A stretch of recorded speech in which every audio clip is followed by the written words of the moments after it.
If you want to understand ancient Britain properly, you have to forget the idea that history begins with kings and empires.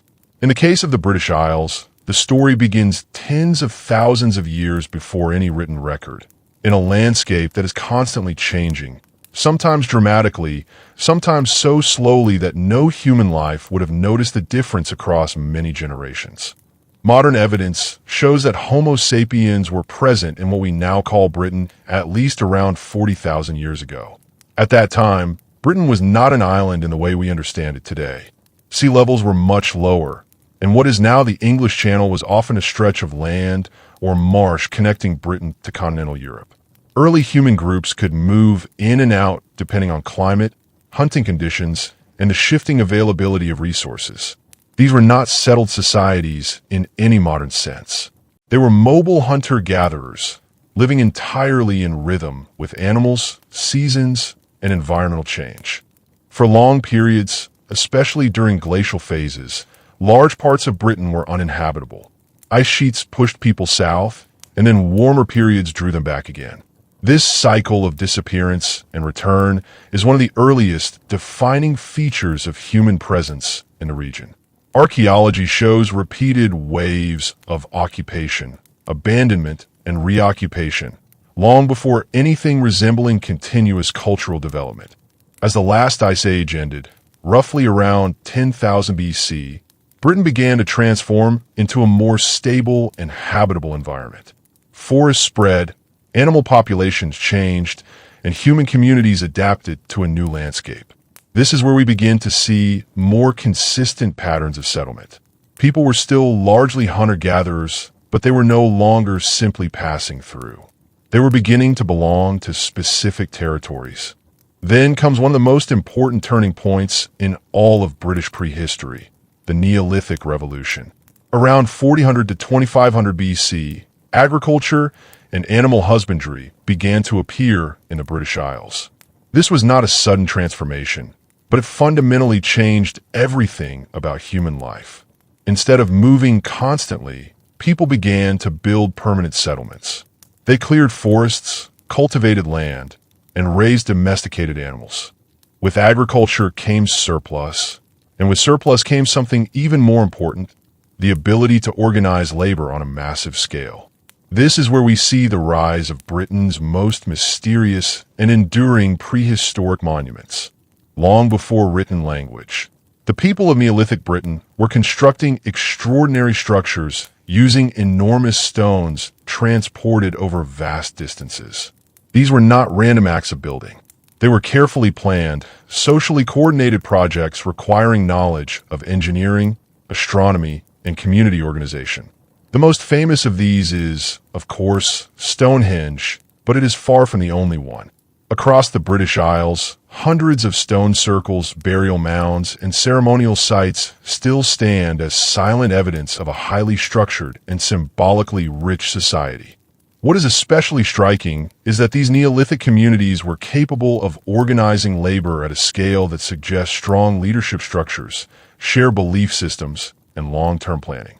Moving multi-ton stones without metal tools or wheels is not a trivial task. It requires coordination between many groups of people, often across large distances. It also suggests that these monuments had deep cultural or religious significance, because no society invests this much effort into purely practical structures. By around 2500 BC, the Neolithic world of Britain begins to transition into the Bronze Age.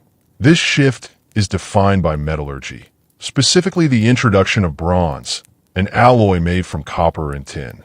Bronze was a major technological advancement because it allowed for stronger tools, more effective weapons, and new forms of craftsmanship. But Britain had something that made it especially important in this new age. In particular, the regions of Cornwall and Devon contained some of the richest tin deposits in Europe. Tin was relatively rare compared to copper, and without it, bronze cannot be produced. This single geological fact placed Britain at the center of a vast trade network that stretched far beyond the islands themselves. During the Bronze Age, Britain becomes deeply integrated into what modern archaeology sometimes describes as an Atlantic exchange network. This network connected communities along the western edges of Europe, from Iberia through modern France and up into Ireland and Britain. Goods, ideas, and technologies moved along these coastal routes, creating a shared material culture across regions that were otherwise politically separate. Archaeological finds from this period show remarkable similarities across this Atlantic zone. Weapons, tools, and ceremonial objects often share design features across regions separated by hundreds or even thousands of kilometers. This includes ornate swords, decorated shields, and large bronze cauldrons that appear in ritual contexts. One of the most important features of Bronze Age Britain is that it was not isolated or peripheral. In fact, it was economically significant. British tin was exported across long distances, reaching major Mediterranean civilizations indirectly through trade intermediaries.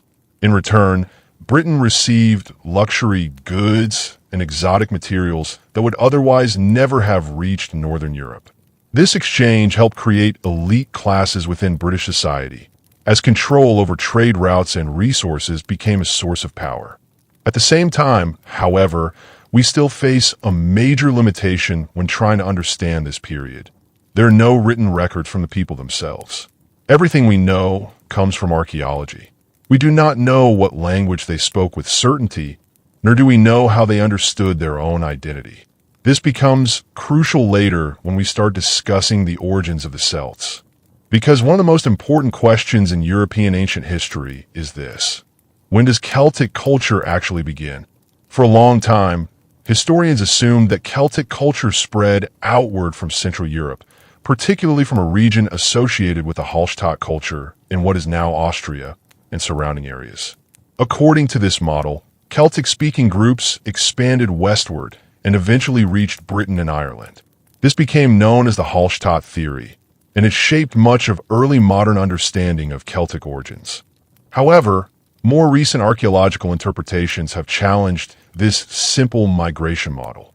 An alternative perspective, sometimes referred to as the Atlantic hypothesis, suggests that what we call Celtic culture may have developed in a more complex and distributed way along the Atlantic seaboard itself. In this view, rather than a single origin point in Central Europe, cultural and linguistic features associated with the Celts may have formed through long-term interaction between coastal communities stretching from Iberia through Gaul and into the British Isles. Over centuries, shared trade networks, ritual practices, and elite warrior cultures could have gradually produced a broader cultural zone. Evidence supporting this includes the widespread similarity of ritual deposits in rivers and wetlands, shared artistic styles in bronze objects, and the presence of similar social structures among elite warrior classes. These societies often place significant emphasis on feasting, weaponry, and ceremonial offerings, suggesting a shared ideological framework even across geographically distant communities. By the late Bronze Age, roughly around 1200 BC, this Atlantic world is highly active. While major civilizations in the Eastern Mediterranean were experiencing collapse and disruption, often associated with the mysterious sea peoples and the breakdown of long-distance trade systems, the Atlantic coastal regions continued to function as a relatively stable network of exchange. This stability allowed for continued development of shared cultural patterns.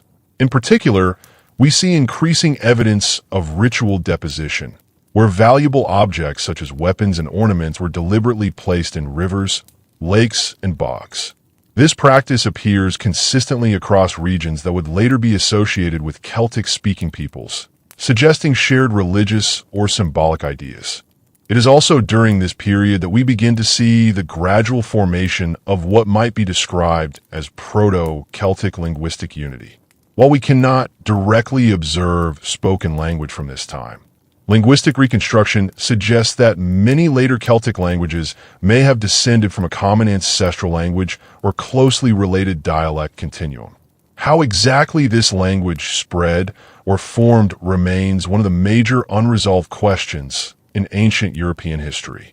What we can say with confidence is that by the transition from the Bronze Age to the Iron Age, around 800 BC, the cultural landscape of Britain and much of Western Europe begins to shift significantly. Iron technology replaces bronze, settlement patterns change, and new forms of social organization emerge. Hill forts begin to appear across Britain, suggesting increased competition, territorial organization, and possibly heightened conflict between communities. It is in this emerging Iron Age world that what historians later call Celtic Britain begins to take recognizable shape, even if the people living at the time would not have used that term for themselves. And this is where the story is about to become much more concrete, because from this point onward, we move from prehistoric development into the world of named tribes, shifting alliances, and eventually the first written encounters between Britain and the classical civilizations of Greece and Rome. By the time the Iron Age properly emerged in Britain around the 8th century BC, the world of the Old Bronze Age trading chiefs was fading into memory. Iron was not simply a better material than bronze. In many ways, it changed the structure of society itself. Bronze depended heavily on long-distance trade because copper and tin rarely existed together in the same place. Iron, meanwhile, was far more common. Once people mastered the difficult process of smelting and forging it, weapons and tools became more accessible, and power began to spread beyond the old trade elites who had dominated Bronze Age exchange networks. Britain itself was changing too. The landscape that had once been covered by thick forests was now increasingly shaped by human hands. Fields spread across hillsides. Communities cleared land for farming and livestock. Roads and trackways connected settlements. And above all else, dominating huge sections of the countryside, rose the hill forts. These hill forts are one of the defining symbols of Iron Age Britain. Even today, if you travel across southern England or Wales, you can still see their remains sitting atop ridges and hills like scars from another age. Some are modest earthworks enclosing a few acres. Others are massive defensive complexes with layered ramparts, deep ditches, gates designed to funnel attackers into kill zones, and enough enclosed space to shelter entire communities. For a long time, historians imagined hill forts as purely military structures, fortresses built in response to endless warfare. But modern archaeology paints a more complicated picture. Some certainly were defensive strongholds, especially during periods of instability. Yet many also served as political, economic, and ceremonial centers. They were places where local elites displayed authority, where trade occurred, where religious rituals may have been held, and where surrounding populations gathered during crises. Still, violence absolutely played a major role in Iron Age society. This was a world where prestige was deeply tied to martial reputation. Tribal leaders built influence through warfare, raiding, alliances, and personal charisma. Warrior aristocracies emerged across much of Britain, creating societies where military prowess could elevate a man, or occasionally a woman, to immense status. And this is where we begin encountering one of the greatest misconceptions about the ancient Britons. Popular culture often portrays them as chaotic barbarians living in primitive conditions, while Rome represented civilization and order. But that picture is deeply misleading. Iron Age Britain was not some frozen prehistoric wilderness waiting to be civilized. It was a sophisticated network of societies with agriculture, trade systems, social hierarchies, complex religious traditions, and regional political structures. The Britons minted coins, maintained diplomatic relationships with continental Europe, and participated in broad cultural exchange long before Rome arrived. But unlike Rome, Britain was not centralized. There was no single king ruling the island, no unified state. Instead, Britain was divided into numerous tribes and confederations, each controlling its own territory. Some of these tribal names survive because Roman writers later recorded them. The Cativalani controlled much of southeastern England. The Iceni occupied East Anglia. The Brigantes dominated large parts of northern England. The Dumnonii ruled the southwest peninsula. The Silures held territory in Wales. And many more existed besides these. These tribal identities were extremely important. A person living in Iron Age Britain would almost certainly identify first and foremost with their local tribe or kin group, not with some broader Celtic identity. In fact, the word Celt itself comes from outsiders, particularly Greek writers, rather than from the people we now label as Celts. Yet despite political fragmentation, these societies shared many cultural features. Their languages were related. Their artistic styles displayed common patterns. Their religious systems showed strong similarities. Their elites often used similar symbols of status and authority. This is why modern historians still use the term Celtic, even while recognizing its limitations. Linguistically, Iron Age Britain was remarkably diverse. Across much of England and Wales, people likely spoke forms of Common Brittonic, the ancestor of modern Welsh, Cornish, and Breton. In Ireland, people spoke early forms of Gaelic, which later evolved into Irish, Scottish Gaelic, and Manx. Further north, especially in what is now Scotland, things become murkier. The Picts remain one of the great mysteries of ancient Britain. Their language may have been Celtic, non-Celtic, or some mixture influenced by neighboring peoples. The evidence is frustratingly limited. Still, communication across tribal boundaries clearly existed. Trade, intermarriage, diplomacy, and warfare all required interaction. Britain was divided politically, but culturally interconnected. One of the most fascinating aspects of Iron Age Britain is the emergence of Latine culture, named after an archaeological site in Switzerland where many characteristic artifacts were first identified. From around 450 BC onward, Latine artistic styles spread across huge portions of Celtic Europe, including Britain. This is the classic Celtic aesthetic people recognize today. Swirling spirals, intricate knotwork, flowing curves, decorated weapons, ornate jewelry, ceremonial shields, and highly stylized animal motifs. The craftsmanship could be extraordinary.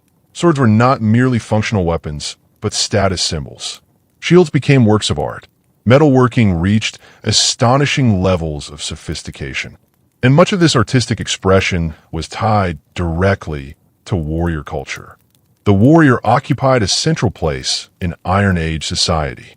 Elite males often measured status through combat achievements, cattle raiding, and displays of bravery. Feasting halls likely served as political hubs where alliances were forged, stories were told, and reputations were built. Classical writers, especially Greek and Roman observers, were simultaneously fascinated and horrified by Celtic warriors. Their accounts must be treated carefully because they were often biased and exaggerated, but many recurring descriptions probably contain elements of truth. They describe warriors charging into battle while shouting insults and boasts at their enemies. Huge war trumpets, known as carnixes, blared across battlefields, producing eerie metallic roars shaped through bronze animal heads. Some warriors may have fought semi-naked or heavily tattooed. Others wore brightly dyed clothing and elaborate jewelry. The psychological effect was intentional. Imagine being a young Roman recruit from rural Italy, marching into a cold northern landscape and hearing hundreds of screaming warriors painted in blue woad emerging through fog while gigantic bronze trumpets howl like beasts. Ancient warfare was as much about morale and terror as physical combat. The Britons also preserved one military tradition that had largely disappeared elsewhere in Europe by this time: chariot warfare. By the late Iron Age, cavalry had replaced chariots in most regions. But in Britain, light two-wheeled war chariots remained prestigious battlefield tools. Roman observers were astonished by the skill of British charioteers. Julius Caesar later described them charging at high speed, throwing javelins, weaving between enemy formations, then dismounting to fight on foot before remounting again with incredible speed and coordination. To Roman eyes, it looked almost supernatural. Yet warfare was only one side of British society. Most people were farmers. This is crucial to remember because popular depictions often focus entirely on warriors and battles. In reality, perhaps 90% of the population lived agricultural lives. They raised cattle, sheep, and pigs. They cultivated grain. They maintained local communities that formed the economic foundation supporting tribal elites. Cattle especially held enormous importance. They were wealth, status, food supply, and often political currency all at once. Raiding livestock from rival tribes was both economically useful and symbolically important. Control over herds could shape power relations between communities. Social hierarchy existed, but it was flexible compared to later feudal systems. Kings and chiefs ruled through personal authority, military leadership, gift-giving, and alliances rather than rigid bureaucratic institutions. Loyalty had to be maintained constantly. And then there were the Druids. Few figures from ancient Europe have acquired such a mythical reputation. Modern popular culture imagines Druids as mystical old men wandering forests performing harmless nature rituals. The reality was far more politically significant. The Druids formed an educated elite within Celtic society. They acted as priests, judges, diplomats, healers, scholars, astronomers, and keepers of oral tradition. Their authority extended across tribal boundaries. Some classical writers even suggest that Druids could intervene to stop battles between tribes. Training to become a Druid reportedly lasted many years, possibly even decades. Because sacred knowledge was transmitted orally, students had to memorize enormous bodies of information. Genealogies, myths, laws, rituals, medicinal practices, and religious teachings. This oral tradition is one reason historians struggle so much to reconstruct Celtic religion today. The Druids deliberately avoided writing down their sacred knowledge. Almost everything we know comes from outsiders, particularly Roman authors. And Roman authors were not neutral observers. To the Romans, Druids represented both fascination and threat. They embodied an alternative intellectual and spiritual system outside Roman control. Julius Caesar himself wrote extensively about Druids during his conquest of Gaul. He described them overseeing sacrifices, interpreting divine will, and gathering annually at sacred meeting places. Human sacrifice is one of the most controversial aspects of these accounts. Roman writers describe ritual killings involving drowning, burning, or stabbing victims for religious purposes. Some archaeological evidence, including bodies preserved in bogs showing signs of violent death, suggests ritual sacrifice probably did occur in at least some contexts. But Roman propaganda also exaggerated barbarism to justify conquest. The same Romans accusing others of savagery routinely crucified rebels, enslaved entire populations, and staged gladiatorial massacres for entertainment. So historians must balance skepticism with evidence. What is undeniable is that religion permeated every aspect of Celtic life. Sacred groves, rivers, lakes, and springs played central roles in spiritual practice. Valuable offerings were deposited into water as gifts to gods or spirits. Weapons bent deliberately out of shape before being cast into rivers suggest rituals connected to warfare and divine favor. Unlike the highly structured Olympian pantheon of Greece or Rome, Celtic religion was decentralized and localized. Hundreds of deities existed, often associated with specific tribes, landscapes, or natural forces. Some gods appear across multiple regions, such as Tyrannes the thunder god, Epona the horse goddess, or Cernunnos, the mysterious horned figure associated with animals and wilderness. This deeply spiritual relationship with landscape shaped how the Britons understood their world. Rivers were not just waterways. Forests were not merely resources. Hills, bogs, springs, and groves could all possess sacred significance. And while Britain developed these distinct cultural systems, events elsewhere in Europe were setting the stage for catastrophe. Far to the south, the Roman Republic was expanding relentlessly. Over centuries, Rome pushed outward from central Italy, crushing rival peoples one by one. During earlier centuries, Celtic warbands had once terrorized Rome itself. In 390 BC, Gallic warriors famously sacked the city after defeating Roman forces at the Battle of the Allia. For generations afterward, Romans carried a deep cultural fear of Celtic peoples. But Rome adapted, militarized, and expanded. By the 2nd century BC, Roman armies had conquered northern Italy and pushed beyond the Alps into Gaul. Tribal societies that once seemed unstoppable were gradually overwhelmed by Roman organization, logistics, engineering, and sheer persistence. As Rome moved northward, Britain suddenly found itself much closer to the growing superpower than ever before. And interestingly, this initially benefited many British tribes. Trade between Britain and the Roman world intensified dramatically during the late Republic. British elites imported Mediterranean wine, fine pottery, jewelry, and luxury goods. In exchange, Britain exported metals, grain, hunting dogs, slaves, hides, and other resources. Roman influence began reshaping southeastern Britain long before conquest ever happened. Some tribes minted coins modeled after continental styles. Diplomatic ties formed across the Channel. Certain British rulers developed relationships with Roman authorities. In particular, tribes with Belgic connections, groups linked culturally or ancestrally to northern Gaul, became increasingly prominent in southeastern England. These Belgic migrations or influences likely introduced new political structures and military organization. One of the most important developments was the rise of increasingly powerful tribal kingdoms in southeastern Britain, especially among groups like the Cativalani. This growing political consolidation alarmed neighboring tribes, created shifting alliances, and drew Britain deeper into continental affairs. And meanwhile, across the sea, one Roman aristocrat was rapidly becoming the most ambitious man in the Mediterranean world. His name was Gaius Julius Caesar.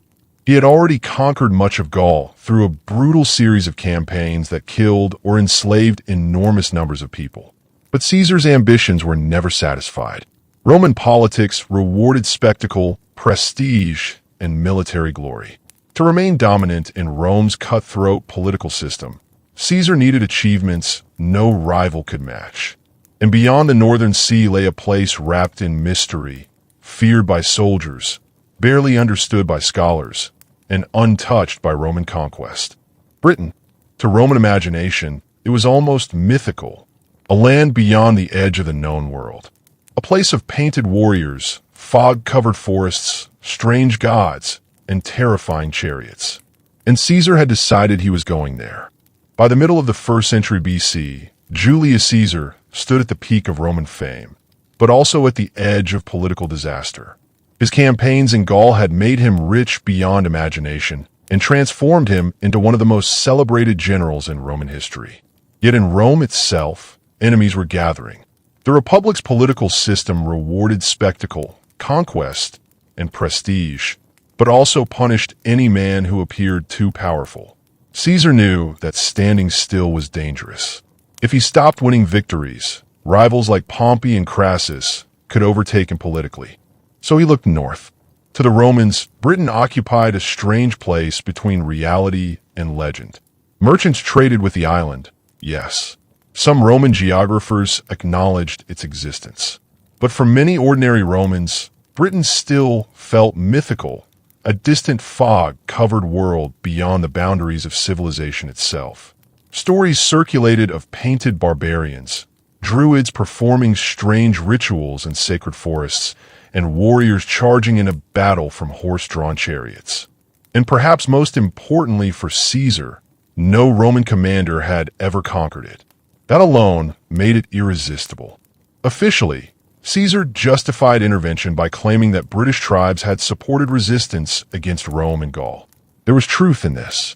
Tribal connections across the Channel were ancient and extensive. Belgic groups had moved between northern Gaul and southeastern Britain for generations. Alliances stretched across the sea. Refugees, warriors, merchants, and nobles traveled regularly between the regions. To Caesar, Britain represented both a political opportunity and a military gamble. In 55 BC, after finishing operations against Germanic tribes along the Rhine, Caesar began preparing an expedition unlike anything Rome had attempted before. The challenge was enormous. The Romans were masters of Mediterranean warfare, but the Atlantic Ocean was another matter entirely. Tides, storms, currents, and unfamiliar coastlines posed serious risks. Even gathering reliable information proved difficult. Caesar questioned Gallic merchants who traded with Britain regularly, asking about harbors, tribes, geography, and military practices. But the merchants guarded their knowledge carefully. Trade routes were profitable, and helping Rome invade their trading partners was not exactly in their interest. Still, Caesar pressed forward. Ahead of the main expedition, he sent Commius, a Belgic king allied to Rome, across the channel to establish diplomatic contacts and encourage British tribes to submit peacefully. It was a clever move. Commius had cultural ties to both sides of the sea and understood local politics. But events did not go according to plan. At midnight on August 23rd, 55 BC, Caesar's fleet finally departed from Gaul carrying 2 legions, roughly 10,000 soldiers, along with cavalry transports. Almost immediately, nature began sabotaging the operation. Strong winds scattered parts of the fleet. Some cavalry ships failed to cross entirely. Others were blown far off course. Already the invasion force was compromised before even reaching Britain. Then, as dawn broke the next morning, the Romans saw something unforgettable. Rising from the sea ahead of them stood the white cliffs of Dover. To modern eyes, they are beautiful. To an invading army, they were terrifying. The cliffs towered directly above the shoreline, forming a natural fortress. And waiting atop them were British warriors. Caesar later described this sight vividly. Armed men lined the heights, watching silently as Roman ships approached beneath them. The message was obvious. Britain was ready. Caesar immediately realized landing there would be suicidal. Troops disembarking beneath steep cliffs, while defenders rained missiles from above, would be massacred before they even formed ranks. So the fleet moved northeast along the coast, searching for a more suitable landing site. But the Britons followed. Mounted warriors and charioteers shadowed the Roman fleet from land, moving parallel to the ships with alarming speed. This was the Romans' first direct exposure to British mobility. Unlike heavily organized Mediterranean armies, these warriors used rapid movement and local terrain to their advantage. Eventually, the Romans identified a flatter stretch of coastline, probably near Pegwell Bay in Kent, and prepared to land. What happened next became one of the most dramatic moments of Caesar's entire career. The Roman transport ships could not approach close enough to shore because of shallow waters.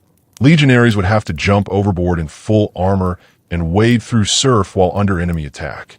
And many hesitated. Imagine the scene from the perspective of an ordinary Roman soldier. You are standing aboard a rocking ship in unfamiliar freezing waters. Ahead, on the beach, painted warriors scream and beat weapons against shields. Chariots race back and forth. Missiles fly through the air. You are carrying heavy armor, weapons, and equipment that could drag you underwater if you lose balance. For a moment, no one moved. Then, according to Caesar's account, the standard-bearer of the 10th Legion lifted the eagle standard and shouted that he would do his duty to Rome even if others would not. With that, he leapt into the sea. The soldiers followed. The landing was chaos. Roman troops struggled through deep water while British warriors attacked relentlessly. Spears and sling stones crashed down. Chariots darted along the shoreline. Cavalry attempted to strike the Romans before they could properly form ranks. But Roman discipline slowly began to assert itself. Once enough legionaries reached shallower ground, they formed battle lines and pushed forward. Heavy infantry tactics, shields locked together, gradually stabilized the situation. Caesar also deployed artillery from ships offshore, launching missiles into British positions to support the landing. The Britons fought fiercely, but eventually withdrew inland. Rome had established its first foothold in Britain. That night, the Romans built a fortified camp near the beachhead. They had survived the landing, but their situation remained fragile. Caesar lacked cavalry because many transport ships had failed to arrive. Supplies were limited. The local terrain was unfamiliar, and the Britons were watching constantly. The next morning, several British tribes sent envoys offering submission and hostages. They even returned Commius, whom they had apparently imprisoned after his earlier diplomatic mission. At first glance, it seemed Caesar's gamble had succeeded. Then disaster struck. A violent storm rolled across the channel. Roman ships anchored offshore were smashed against each other or driven onto sandbanks. Transport vessels were wrecked. Supplies were lost. The already fragile invasion force suddenly faced catastrophe. The Britons understood exactly what had happened. Until this moment, many tribes may have doubted whether the Romans could survive in Britain for long. Now they saw opportunity. The invaders were isolated, undersupplied, and vulnerable. So the tribes united. Small skirmishes began first. British forces targeted Roman foraging parties gathering food and timber. Charioteers harassed isolated detachments. Roman soldiers discovered quickly that these enemies fought differently from continental Gauls. British chariots especially caused confusion. Caesar described them moving rapidly across the battlefield, warriors throwing javelins before leaping down to fight on foot. Skilled drivers maneuvered through rough terrain while maintaining communication with fighters. If pressed too hard, they withdrew quickly before Roman infantry could pin them down. The psychological effect was enormous. Roman warfare depended heavily on order and formation. The Britons disrupted that rhythm constantly, appearing suddenly, attacking from multiple directions, then vanishing into woods and hills before decisive engagement. Soon a larger British coalition assembled against Caesar. At one point, a major force attacked Roman positions near the camp itself. Caesar responded aggressively, leading counterattacks that eventually pushed the Britons back. Yet he understood the reality. He could not stay. The damaged fleet had to be repaired immediately before worsening weather trapped the army permanently. And so, after only a short and inconclusive campaign, Caesar withdrew back to Gaul. Officially, he presented the expedition as a triumph. In Rome, political propaganda transformed the operation into a legendary achievement. He had crossed the Oceanus itself, reaching lands no Roman army had entered before. But militarily, the expedition achieved little lasting control. The Britons remained unconquered, and Caesar was not satisfied. The following year, 54 BC, he returned with overwhelming force. This second invasion was on a completely different scale. Instead of 2 legions, Caesar assembled 5 full legions and thousands of cavalry supported by around 800 ships. The logistical effort alone was extraordinary. This was no longer a reconnaissance mission. It was a full military campaign intended to dominate southeastern Britain. This time, the landing itself met little resistance. The Britons had learned from the previous year that opposing Rome directly on the beaches was difficult and costly. Instead, they withdrew inland while gathering forces under a single war leader, Cassivellaunus. Cassivellaunus was one of the most important British leaders ever to confront Rome, though modern audiences rarely recognize his name. He ruled powerful territories north of the Thames and possessed something many tribal leaders lacked: strategic intelligence equal to the situation. Cassivellaunus understood that fighting Rome head-on in open battle would likely end in disaster. Roman heavy infantry excelled in direct engagements. So instead, he used mobility, terrain, and attrition. As Caesar marched inland, British forces avoided decisive confrontation. Chariots and cavalry struck Roman columns repeatedly, attacking scouts, supply lines, and foraging parties. Forests and marshes became weapons. The Romans could win battles, but they struggled to force the Britons into total submission. One of the campaign's most intense moments came during Caesar's crossing of the River Thames.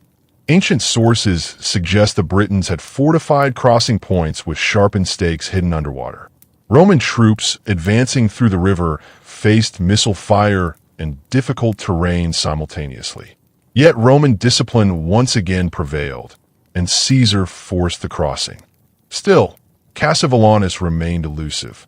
The British leader continued conducting guerrilla-style operations while trying to maintain tribal alliances. But Britain's political fragmentation now became a weakness. Several tribes opposed Cassivellaunus, or feared his growing power more than Rome itself. Most importantly, the Trinovants, a major tribe in southeastern Britain, approached Caesar seeking support. Cassivellaunus had previously killed their king and driven his son Mandubracius into exile. Caesar exploited this immediately. He restored Mandubracius and secured alliances with multiple tribes hostile to Cassivellaunus.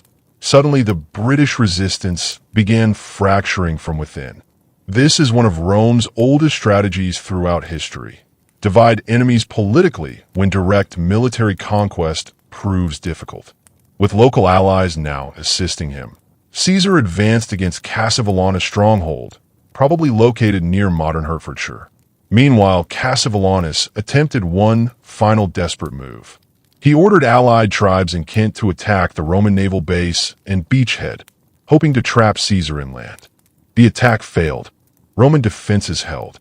Realizing the situation was becoming hopeless, Cassivellaunus finally sought terms. Caesar accepted surprisingly moderate conditions. Hostages were taken. Tribute was promised. Cassivellaunus agreed not to attack tribes allied with Rome. Then Caesar left Britain entirely. No permanente occupation followed. No Roman province was established. No legionary garrisons remained behind. And yet the consequences were enormous. For the first time in history, Britain had entered the political orbit of the Roman world directly. Caesar's expeditions established relationships between Rome and various British rulers that would shape events for generations. Some tribes now aligned themselves with Roman interests. Trade intensified further.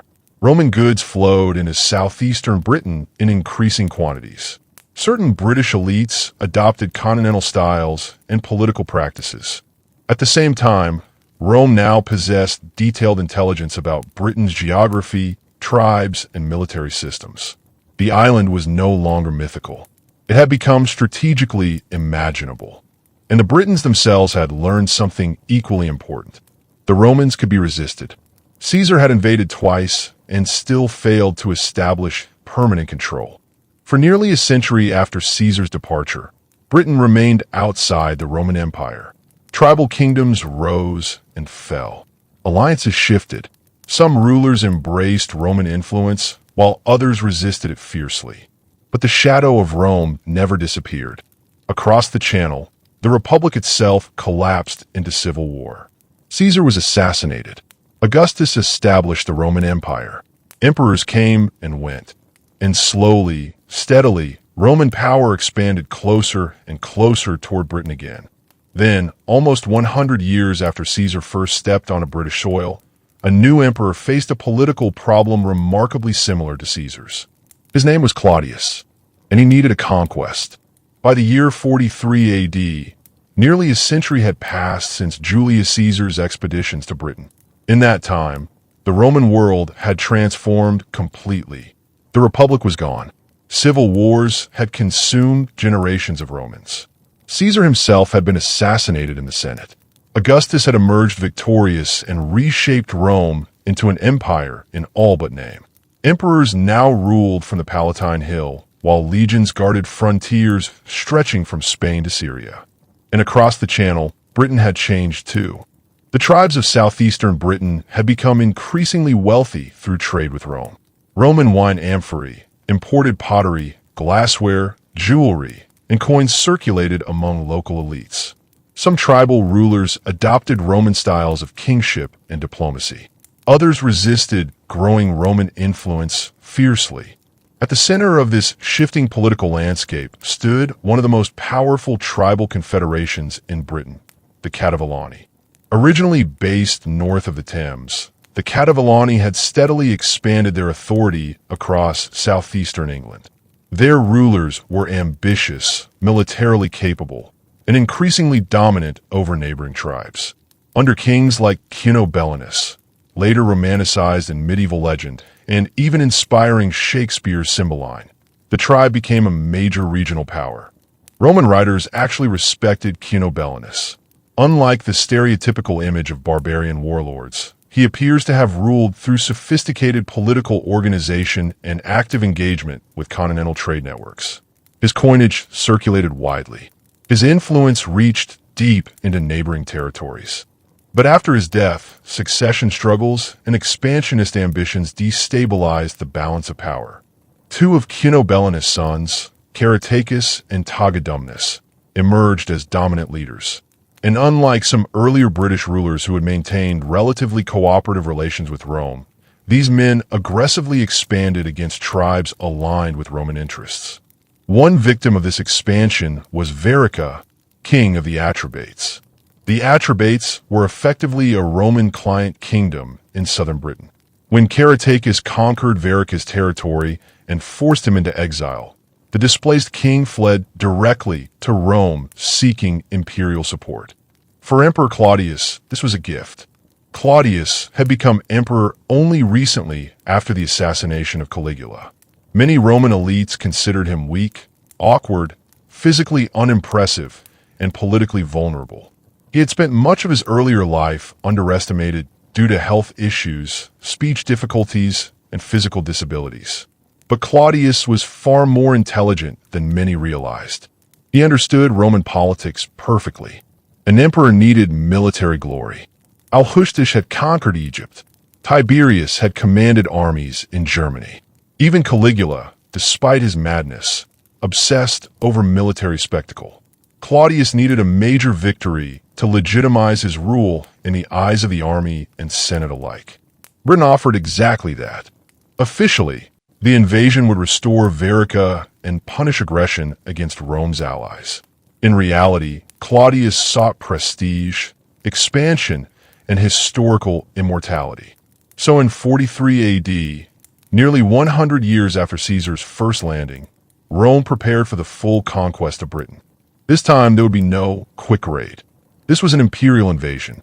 The force assembled was massive by ancient standards. Four legions formed the core of the army: Legio II Augusta, Legio IX Hispana, Legio XIV Gemina, and Legio XX Valeria Victrix. Supporting them were thousands of auxiliary troops drawn from across the empire: archers, cavalry, engineers, and specialized infantry from conquered provinces. In total, the invasion force probably numbered around 40,000 men. Leading the expedition was Aulus Plautius, an experienced senator and commander trusted by Claudius. Among his subordinate officers was a man who would later become emperor himself, Vespasian. But even before the invasion began, fear spread through the Roman ranks.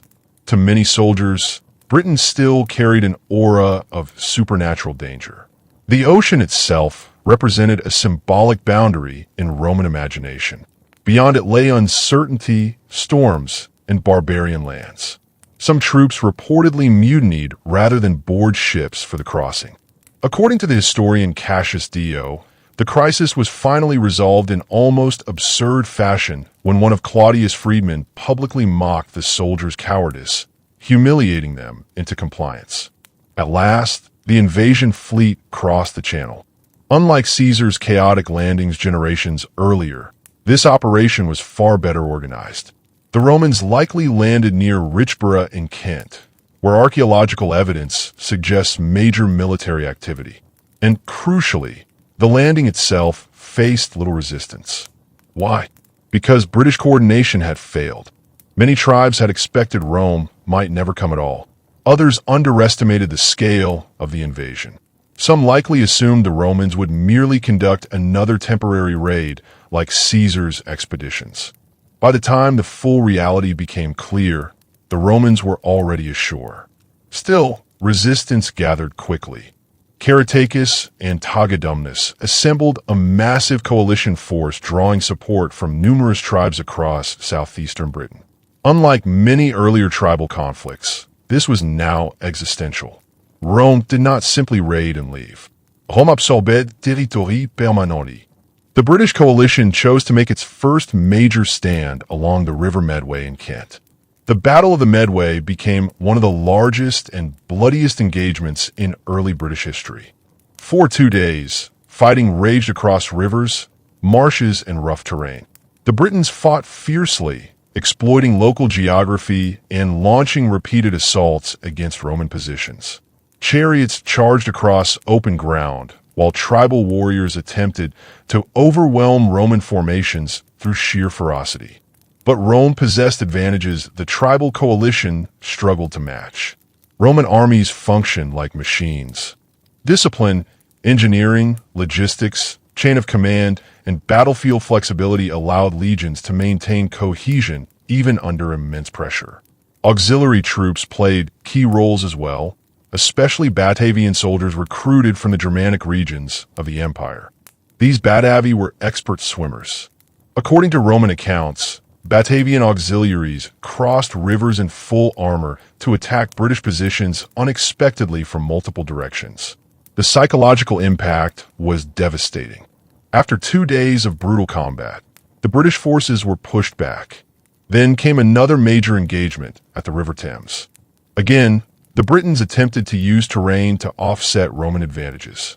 Ancient sources describe underwater stakes planted to hinder crossings, echoing tactics used against Caesar nearly a century earlier. But Roman engineering and determination prevailed once more. During these retreats, tragedy struck the British leadership. Tagadumnus either died from wounds or was killed during the campaign. His death deeply damaged morale among the resistance coalition. Caratacus continued fighting, but the political unity necessary to stop Rome was beginning to fracture. And this was where Roman strategy became especially deadly. Rome rarely relied on brute force alone. Some tribes resisted fiercely. Others calculated that cooperation offered survival and opportunity. Roman diplomats exploited rivalries relentlessly, rewarding allies while isolating enemies. Several tribes submitted to Claudius after the early defeats. Others remained undecided, waiting to see which side would ultimately dominate. Meanwhile, Emperor Claudius himself prepared to enter Britain personally. This was politically crucial. In Roman tradition, emperors claimed military victories as demonstrations of divine favor and legitimacy. Claudius needed visible participation in the conquest, even if most of the difficult fighting had already been done by Claudius and the legions. So Claudius arrived in Britain with reinforcements, war elephants, an enormous theatrical spectacle. Yes, war elephants. Imagine the psychological effect on Britons who had never seen such creatures before. Towering beasts clad in armor advancing alongside disciplined Roman troops must have appeared almost mythical. Claudius advanced toward Camulodunum, the major stronghold of the Cativalani and one of the most important political centers in southeastern Britain. The city surrendered. For Claudius, this was triumph. He remained in Britain only briefly, but it was enough. The emperor returned to Rome, celebrated as conqueror of Britain. Triumphs were held, monuments erected, coins minted proclaiming victory. Yet the conquest was far from complete. Rome now controlled much of southeastern Britain, but huge portions of the island remained unconquered. Wales, northern England, and Scotland still lay beyond effective Roman authority. Even within newly conquered territories, resistance simmered constantly. And no figure embodied that resistance more than Caratacus. After the collapse of southeastern defenses, Caratacus escaped westward into Wales. There he continued organizing resistance among tribes like the Silures and Ordovices. For nearly a decade, he waged guerrilla warfare against Roman expansion. The terrain of Wales favored defenders perfectly. Dense forests, mountains, narrow valleys, and difficult weather hampered Roman operations constantly. Supply lines became vulnerable. Conventional battlefield tactics proved harder to apply. Tribal warriors launched ambushes, then disappeared into rugged terrain before legions could retaliate effectively. Roman commanders soon realized Britain would not be conquered quickly. Every advance required roads, forts, supply systems, and permanent military occupation. The legions began constructing the infrastructure of empire across the landscape itself. Roads cut through forests. Fortresses rose along strategic routes. Native settlements increasingly found themselves under Roman surveillance. At the same time, Roman cultural influence expanded alongside military conquest. Markets developed near forts. Local elites began cooperating with Roman administrators. Latin inscriptions appeared. Roman goods flooded into conquered regions. Some Britons embraced these changes eagerly because Rome offered wealth, prestige, and political advantage. Others saw only occupation. And underlying all of this was a deeper clash of worldviews. Rome believed fundamentally in order imposed through hierarchy, law, taxation, and imperial authority. To Roman elites, conquest was proof of civilization's superiority. The empire justified expansion as bringing peace and stability to barbarian lands. The Britons viewed the situation differently. For many tribes, freedom mattered more than centralized authority. Loyalty centered on kinship, tribe, warrior reputation, and local autonomy. Roman bureaucracy and taxation represented not civilization, but domination. This tension became especially intense regarding religion. The Druids remained enormously influential in unconquered regions, particularly Wales and the island of Mona, modern Anglesey. Roman authorities increasingly viewed them as dangerous because Druids helped preserve tribal identity and resistance. To Rome, military conquest alone was not enough. The spiritual heart of resistance had to be broken too.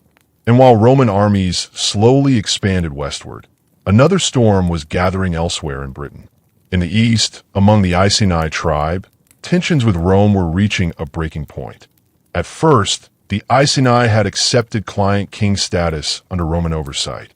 Their ruler, Prasutagus, attempted to preserve stability through compromise. But Roman officials grew increasingly greedy and abusive after his death. Property seizures, heavy taxation, humiliation of local elites, and violence against noble families created fury beneath the surface. Then Roman authorities made a catastrophic mistake. They publicly flogged Prasutagus' widow and assaulted her daughters. The woman's name was Boudica, and Rome was about to discover that Britain could still burn. By the late 50s AD, the Roman conquest of Britain appeared to be succeeding. Major tribal centers in the southeast had fallen under imperial control. Roads and forts stretched steadily deeper into the island. Roman merchants, tax collectors, settlers, and administrators flowed into conquered territories. To officials in Rome, Britain was becoming another province of the empire, difficult perhaps, but manageable. But beneath the surface, anger was growing everywhere. To understand why, you have to understand how Roman conquest actually worked in practice. When people imagine Roman rule, they often picture grand aqueducts, orderly roads, bustling cities, and advanced engineering. And yes, Rome brought all of those things eventually. But conquest itself was brutal. Entire communities were displaced. Land was confiscated. Taxes were imposed. Local rulers were humiliated or replaced. Native elites who cooperated with Rome could become extremely wealthy, while those who resisted were crushed mercilessly. Rome did not merely defeat enemies militarily. It restructured societies around imperial authority. And in Britain, many tribes deeply resented what that meant. Among the most important of these tribes were the Iceni, who occupied much of what is now Norfolk and parts of East Anglia. Unlike tribes directly conquered in war, the Iceni initially functioned as a client kingdom. Their king, Prasutagus, retained nominal independence under Roman oversight. This arrangement allowed Rome to exert influence without the expense of direct occupation. For a time, the system worked. Prasutagus maintained relative peace. Roman authorities tolerated his local rule. Trade continued. Stability held. But there was a problem built directly into the Roman imperial system. Rome rarely tolerated long-term autonomy forever. When Prasutagus died around 60 or 61 AD, he attempted one final political maneuver to protect his family and kingdom. In his will, he reportedly named both his daughters and the Roman Emperor Nero as co-heirs, hoping this compromise would preserve Iceni independence while satisfying Rome. Instead, Roman officials saw opportunity. Imperial administrators simply ignored the arrangement and moved to annex Iceni territory outright. Wealthy families had property seized. Noble households were stripped of status.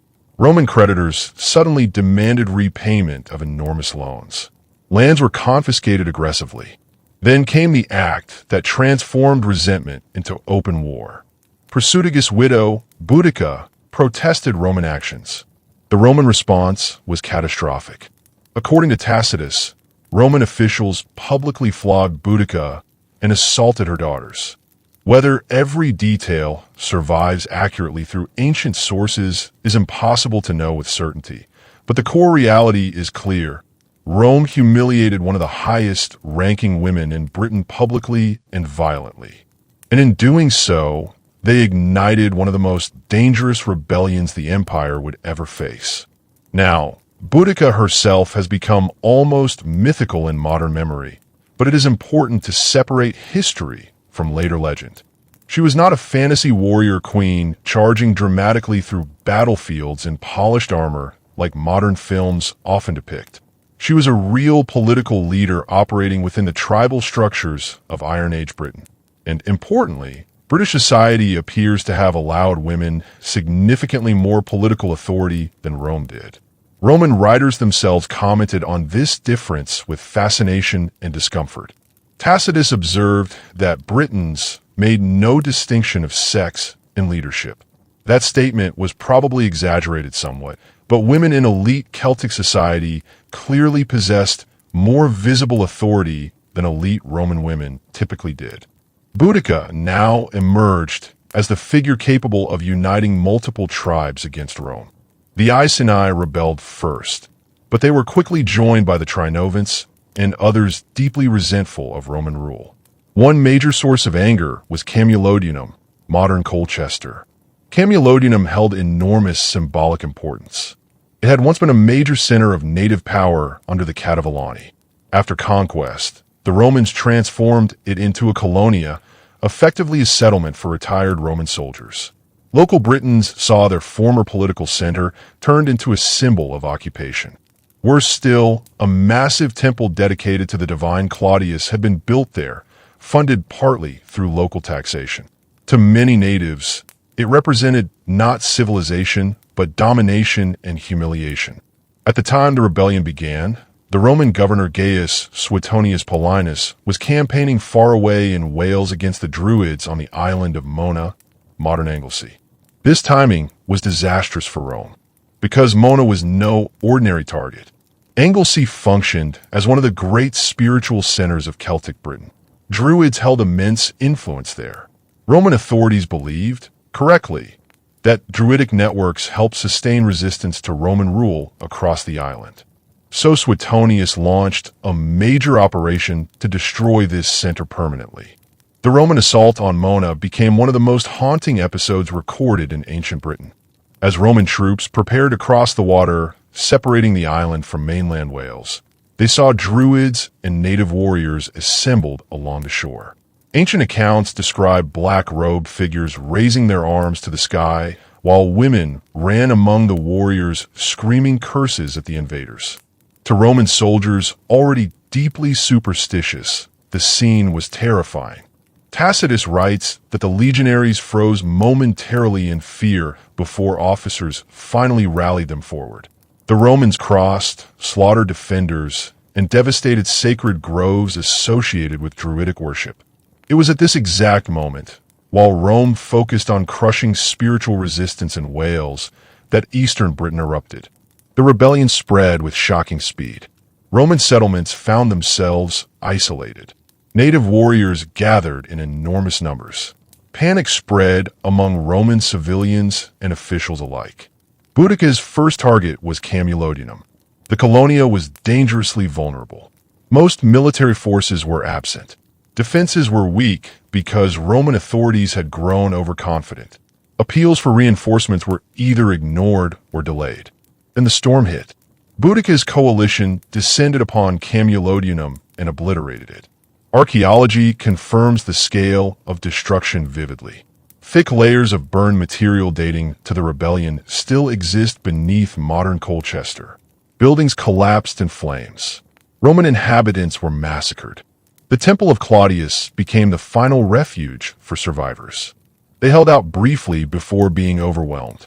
Ancient sources describe horrific scenes. Roman civilians were slaughtered indiscriminately.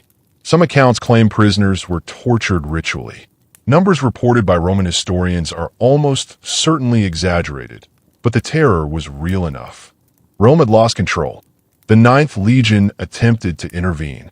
Legio IX Hispana marched south to relieve Camulodunum, but Boudica's forces intercepted them. The legion's infantry was devastated. Only the cavalry escaped. This was a major shock. Roman legions were supposed to be unstoppable against tribal warfare. Yet here was an entire legionary force nearly annihilated. And Boudica was not finished. Next came Londinium. At this point, London was still relatively young. It had grown rapidly under Roman occupation into an important commercial settlement, but it lacked major defenses. Governor Suetonius finally rushed eastward after hearing news of the rebellion. Arriving at Londinium, he faced an impossible decision. His forces were too small to defend the city successfully, so he abandoned it. Imagine the fear among civilians as Roman troops withdrew, leaving thousands behind to face the approaching rebellion alone. Then Boudica arrived. Londinium burned. Again, archaeology confirms the destruction unmistakably. Beneath modern London lies a layer of ash and debris directly associated with the revolt. Entire sections of the settlement were destroyed utterly. From Londinium, the rebellion moved to Verulamium, modern St. Albans. It too was destroyed. According to Tacitus, around 70,000 Roman citizens and allies may have died during the uprising across all affected settlements. Ancient casualty figures are often unreliable, but even if exaggerated, the scale of devastation was enormous. Britain stood on the edge of complete Roman collapse. Nero himself reportedly considered abandoning the province entirely. And honestly, there was logic to that idea. Britain was expensive to hold. It lay at the edge of the empire. The rebellion had exposed how fragile Roman control still was. If Suetonius failed, every Roman position in the province might unravel completely.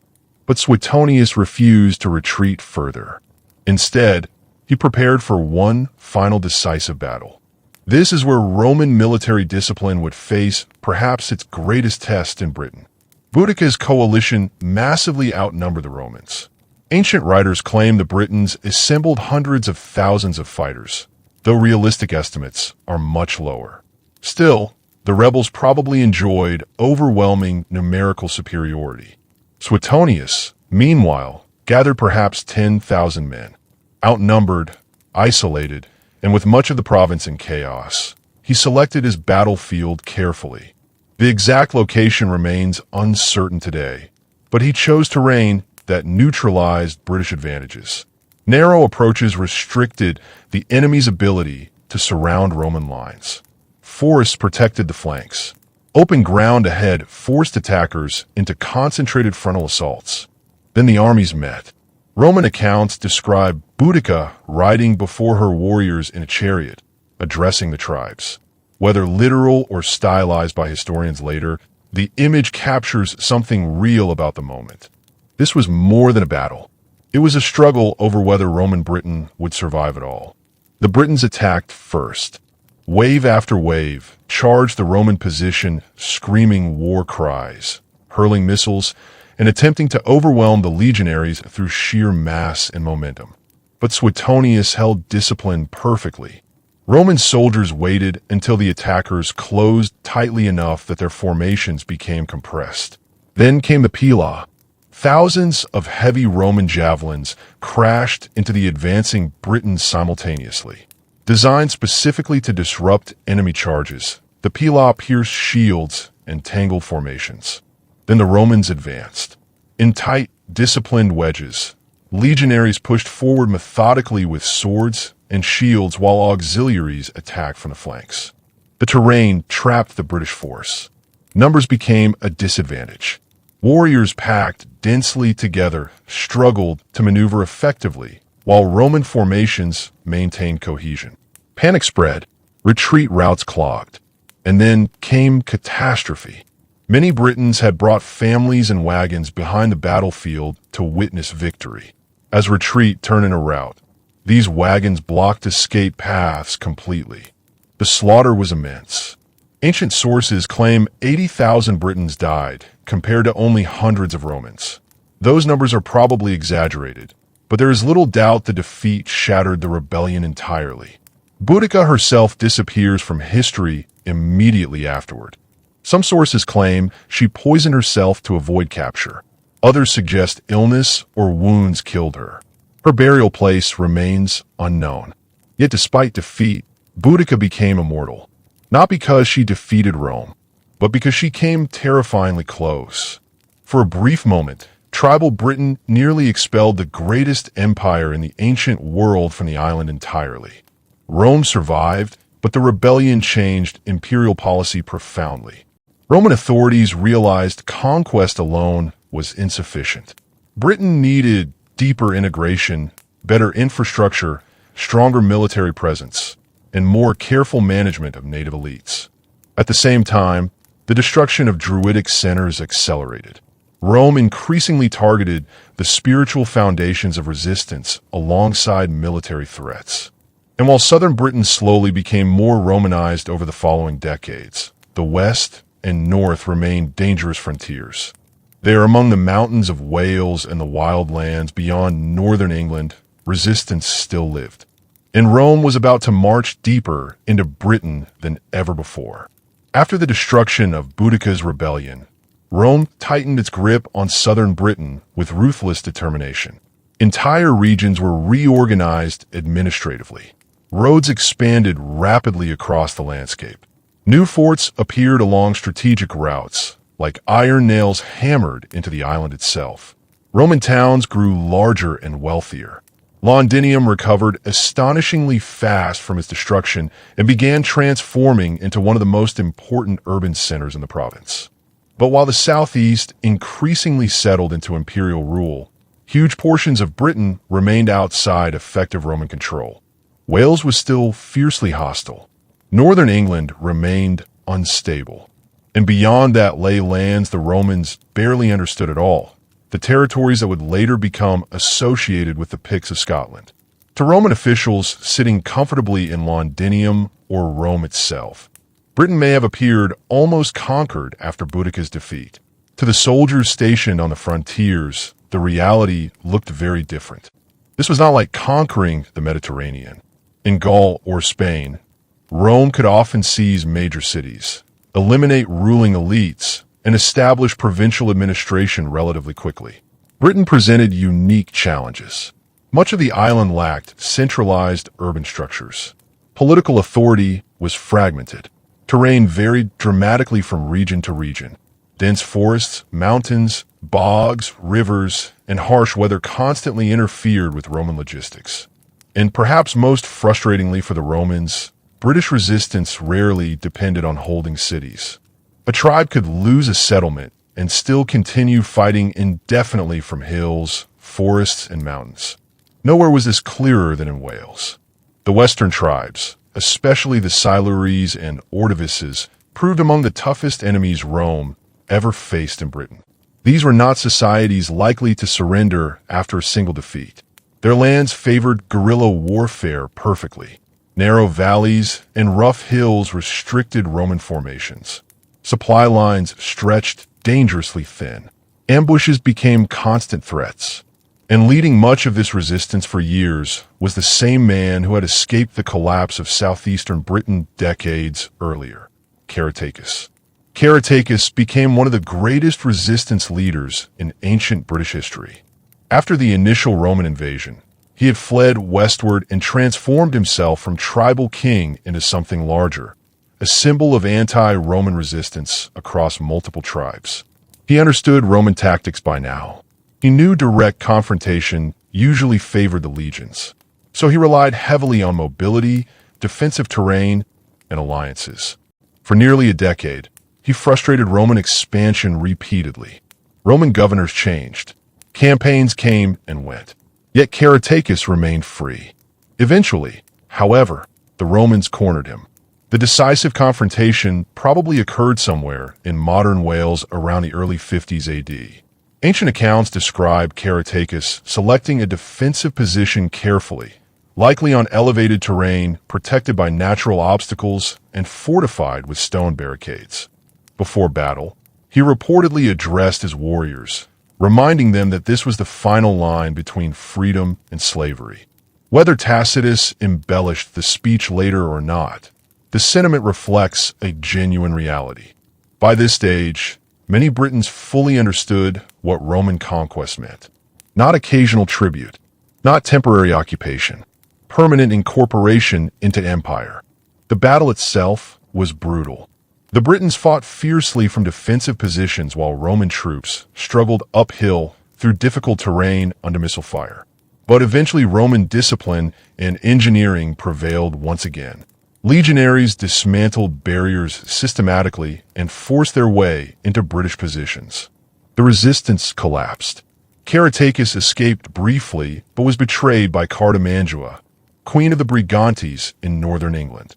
Now Cartimandua is one of the most fascinating and complicated figures in Roman Britain because she demonstrates something modern audiences often overlook. Not all Britons opposed Rome. Some collaborated willingly. Some saw alliance with Rome as politically advantageous. The Brigantes were the largest tribal confederation in Britain, controlling huge territories across northern England. Cartimandua maintained power partly through Roman support, and when Caratacus sought refuge among her people, she handed him over to the empire. The Romans transported Caratacus to Rome itself. Traditionally, captured enemies displayed during Roman triumphs faced execution afterward. But Caratacus did something extraordinary. According to Tacitus, when brought before Emperor Claudius, he delivered a speech so dignified and intelligent that it impressed the emperor profoundly. He argued that his resistance had been natural because powerful rulers inevitably defend their freedom and status. Had he surrendered immediately, neither his defeat nor Claudius' victory would have carried significance. The speech worked. Claudius spared him. Caratacus disappears from the historical record afterward, likely living the rest of his life quietly under Roman supervision somewhere within the empire. But resistance in Britain itself did not disappear. If anything, Rome's wars in Wales became even harsher after Boudica. Roman commanders increasingly understood that military conquest alone would never fully pacify the West. The spiritual foundations of resistance also had to be shattered, and that brought Rome back once again to Mona, the island of Anglesey. Years earlier, Suetonius had attacked the island during the opening stages of Boudica's rebellion, but Roman control there remained incomplete afterward. Anglesey continued serving as a major center of Druidic influence and anti-Roman coordination. So the Romans returned with overwhelming force. This second conquest of Mona was devastating. Sacred groves were destroyed systematically. Druidic centers were dismantled. Resistance leaders were hunted down. Roman authorities understood perfectly that the Druids represented more than religion alone. They preserved tribal memory, law, identity, and communication networks across different peoples. Destroying them weakened Britain culturally as much as militarily. And slowly, painfully, Roman rule spread further. Military forts evolved into towns. Roads connected distant regions. Roman baths, villas, and forums appeared across conquered areas. Native elites increasingly adopted Roman customs because doing so brought wealth and influence. Sons of tribal nobles learned Latin. Some Britons served in Roman administration or military units. Local gods became blended with Roman deities in hybrid religious systems. This process is often called Romanization, but it was not simple cultural replacement. Britain became a fusion zone. Roman architecture mixed with local traditions. Celtic artistic styles survived within Roman frameworks. Native religious symbols appeared alongside imperial imagery. Some communities embraced Roman identity enthusiastically while preserving older traditions beneath the surface. Yet despite all these changes, the frontier remained unstable, especially in the north. Beyond Roman-controlled territory lay lands inhabited by tribes Rome grouped broadly under labels like Caledonians. These peoples occupied what is now Scotland, though ancient political divisions that were incredibly complex. To Roman writers, the north became a place of mystery and danger once again. Cold mountains, endless forests, hostile warriors, and unlike southern Britain, these northern regions offered little economic reward. They lacked the rich agricultural lands and commercial networks of the southeast. Conquering them promised prestige more than profit, which, of course, made them irresistible to ambitious Roman generals. By the late 1st century AD, one governor in particular decided to push farther north than any Roman before him. His name was Gnaeus Julius Agricola. Agricola is known to us primarily through the writings of his son-in-law, Tacitus, who practically turned him into the heroic protagonist of Roman Britain. Because of that, modern historians must read these accounts carefully. Still, there is little doubt Agricola conducted some of the most ambitious campaigns ever attempted in Britain. He reorganized military infrastructure aggressively. New roads and forts secured conquered territories. Supply systems improved. Campaign seasons extended deeper into hostile terrain. Then Agricola marched north. Again and again, Roman armies pushed through northern England into southern Scotland, encountering fierce resistance along the way. Fortresses appeared farther north than ever before. Roman fleets explored coastlines simultaneously, demonstrating the empire's ability to coordinate land and sea operations together. At first, many northern tribes avoided direct confrontation. Like earlier Britons facing Rome, they relied on mobility and difficult terrain. But eventually larger coalitions formed against Agricola's advance. This culminated in one of the most mysterious major battles in British history, Mons Graupius. The exact location remains unknown even today. Somewhere in Scotland around 83 or 84 AD, Agricola confronted a massive Caledonian coalition reportedly led by a war chief named Calvicus. According to Tacitus, Calvicus delivered one of the most famous speeches ever attributed to a tribal leader resisting Rome. In it, he condemned Roman imperialism with remarkable clarity. They create a desert, he supposedly declared, and call it peace. Whether Calvicus truly spoke those exact words hardly matters now. The line survived because it captured something real about how conquered peoples viewed Rome. To Romans, empire meant civilization. To many subjected peoples, it meant destruction. The battle itself ended in Roman victory. Agricola used disciplined infantry, supported by auxiliaries, to defeat repeated Caledonian assaults. Roman cavalry eventually broke the enemy formations, turning retreat into slaughter. Tacitus portrays the battle as decisive. In reality, it solved very little. The Romans had won tactically, but Scotland itself remained unconquered. The terrain was too difficult, the tribes too decentralized, the economic rewards too limited, and maintaining massive military forces that far north was incredibly expensive. Soon afterward, Agricola was recalled to Rome. Imperial priorities shifted elsewhere. Gradually, Roman ambitions in Scotland contracted. Forts deep in the north were abandoned. Frontier lines moved southward again. Rome settled into a more defensive posture. This process eventually produced one of the most famous structures in ancient history, Hadrian's Wall. When Emperor Hadrian visited Britain around 122 AD, he adopted a fundamentally different strategy from earlier expansionists. Rather than endless conquest, Hadrian favored defensible frontiers. So the Romans built a wall, stretching roughly 73 miles across northern England from the River Tyne to the Solway Firth. Hadrian's Wall was not simply a barrier. It was an entire military zone. Forts, watchtowers, roads, barracks, gates controlling movement and trade.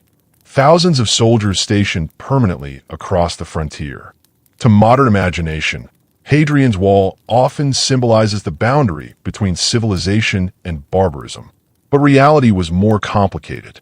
Trade, diplomacy, migration, and cultural exchange continued across it constantly. The wall controlled movement more than completely stopping it. Still, psychologically, it mattered enormously. Rome had effectively admitted there were limits to conquest. Beyond the wall remained peoples the empire could punish but never fully absorb. And even the wall itself did not end conflict. Raids continued. Skirmishes erupted repeatedly. At one point, Emperor Antoninus Pius briefly pushed the frontier farther north again, constructing the Antonine Wall across central Scotland. But this expansion proved temporary. The Romans eventually withdrew back to Hadrian's Wall permanently. By now, Roman Britain had existed for generations. Entire communities had grown up knowing no other system. Towns flourished. Bathhouses operated. Markets thrived. Christianity even began appearing quietly in parts of the province during the later empire. Yet beneath all this apparent stability, cracks were slowly forming, because the Roman Empire itself was beginning to change. Political crises multiplied. Civil wars returned. Economic strain increased. Barbarian invasions threatened multiple frontiers simultaneously. And Britain, sitting at the far northwestern edge of the empire, would soon discover what happened when Rome itself began to weaken. By the 3rd century AD, Roman Britain had existed for nearly 200 years. Entire generations had been born under imperial rule. To many inhabitants of the province, Rome no longer felt foreign. It was simply the world they knew. Londinium had become a thriving commercial center. Villas dotted the countryside. Roman roads connected distant settlements with astonishing efficiency. Bathhouses, temples, amphitheaters, and markets spread across much of southern Britain. Local elites increasingly spoke Latin, adopted Roman styles of dress, and participated in imperial administration. And yet beneath the surface, something was changing. The Roman Empire itself was entering one of the most dangerous periods in its history. This era, often called the crisis of the 3rd century, nearly destroyed the empire completely. Emperors rose and fell with terrifying speed. Civil wars erupted constantly. Armies proclaimed their own generals emperor. Economies destabilized. Plague spread. Frontier invasions intensified across Europe and the Near East simultaneously. Britain did not escape any of this.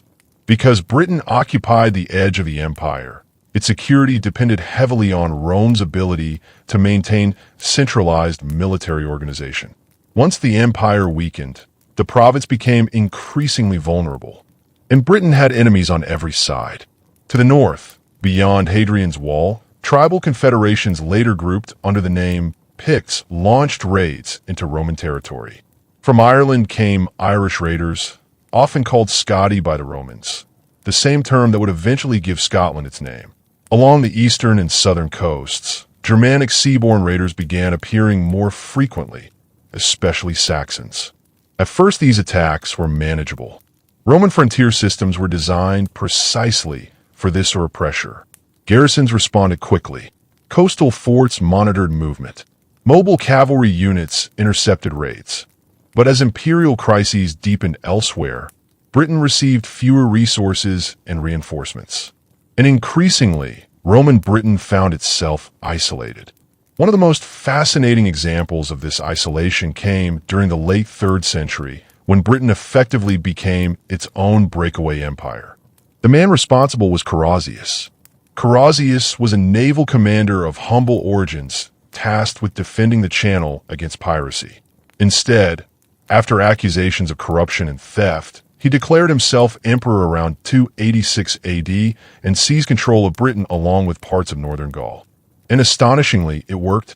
For years, Carausius ruled Britain independently from Rome. He minted coins, maintained armies, and built propaganda portraying himself not as a rebel, but as a legitimate Roman emperor equal to those on the continent. This episode reveals something important. Roman Britain was no longer merely a distant colony. It possessed enough wealth, infrastructure, military organization, and regional identity to function semi-independently. Eventually, of course, Rome reconquered the province. Carausius was assassinated. His successor Electus fell shortly afterward to imperial invasion forces. Britain returned to imperial control, but the cracks kept widening. During the 4th century, the empire stabilized temporarily under emperors like Diocletian and Constantine. In fact, Constantine the Great himself was proclaimed emperor in Britain in 306 AD after the death of his father Constantius Chlorus at York. This moment mattered immensely. Britain was still strategically significant enough to produce emperors. Christianity also spread increasingly throughout the province during this period. Churches appeared in towns and military communities. Christianity existed alongside older Roman and Celtic religious traditions for generations, creating a complicated spiritual landscape. Yet despite periods of recovery, the empire's long-term problems remained unresolved. By the late 4th century, pressures intensified dramatically. One especially devastating moment came in 367 AD during what historians call the Great Conspiracy. Picts attacked from the north. Irish raiders struck western coasts. Saxon pirates assaulted the southeast. And perhaps most dangerously, parts of the Roman military in Britain mutinied internally at the same time. For a moment, Roman Britain nearly collapsed entirely. Imperial forces eventually restored order, but the message was clear.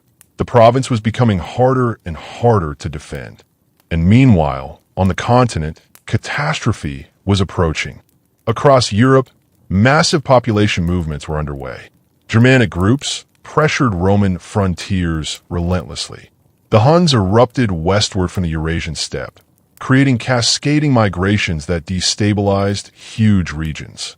Rome began pulling troops from distant provinces to defend Italy and the empire's core territories. Britain suffered heavily from this shift. More and more soldiers were withdrawn from the island. Frontier defenses weakened. Imperial authority faded. Then came one of the most symbolic moments in British history. Around 410 AD, Emperor Honorius reportedly informed the cities of Britain that they would need to look to their own defense. In simple terms, Rome was leaving. Now, historians debate exactly how sudden or complete this withdrawal was. Roman life did not vanish overnight. Many Romano-British communities continued functioning for generations. Latin remained in use in some places. Romanized elites retained influence.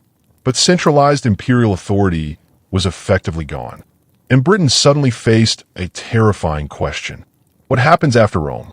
For centuries, Roman administration had maintained roads, taxation, military organization, trade systems, and political order.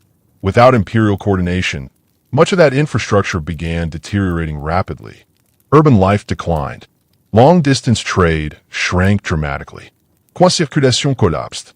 Some towns emptied partially or entirely. Villas were abandoned.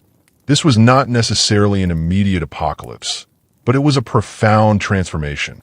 And into that unstable world came new invaders. For generations, Germanic peoples from across the North Sea had interacted with Britain through trade, piracy, mercenary service, and migration. These groups included Angles, Saxons, Jutes, and Frisians. At first, some were invited into Britain. According to later traditions, Romano-British rulers hired Saxon mercenaries to help defend against northern raids. This was a common late Roman practice throughout the collapsing empire, employing barbarian federates as military allies. But these arrangements often spiraled out of control. The traditional narrative centers on a ruler named Vortigern who supposedly invited Saxon leaders Hengist and Horsa into Britain during the mid-5th century. How much of this story is historical remains debated. Early medieval sources blend fact, myth, and political propaganda heavily. But archaeological evidence clearly shows increasing Germanic settlement across eastern and southern Britain during this period. And conflict followed. For the native Romano-British population, the arrival of Anglo-Saxon settlers represented something very different from Roman conquest centuries earlier. Rome had imposed imperial rule, but eventually integrated many local elites into provincial society. Latin culture mixed with Celtic traditions over generations. The Anglo-Saxon migrations, however, transformed the demographic and linguistic landscape itself. Across much of eastern Britain, Brittonic languages gradually disappeared, replaced by early forms of Old English. Germanic kingdoms emerged where Roman towns and Celtic tribal territories once stood. This process was probably uneven and regionally varied.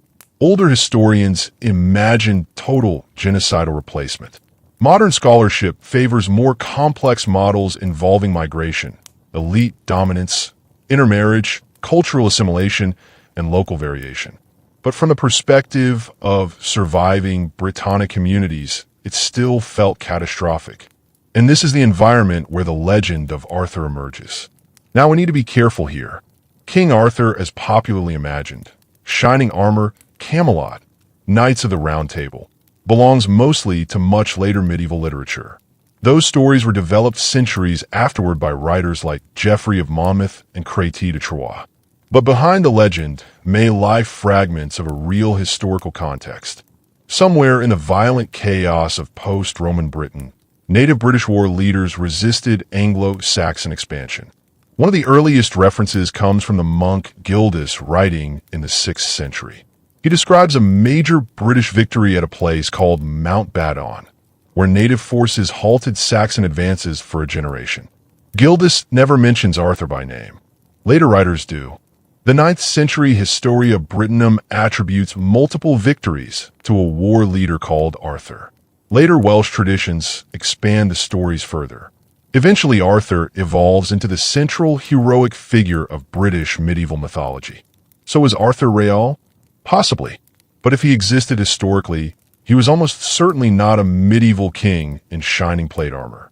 More likely, he was a Romano-British military leader operating in the fractured world after Rome's collapse. Perhaps a cavalry commander, local ruler, or warlord leading resistance against Anglo-Saxon expansion. And that possibility alone explains why the legend endured so powerfully. Arthur symbolizes something deeper than one individual. He represents the last stand of Celtic Britain, the memory of a world disappearing.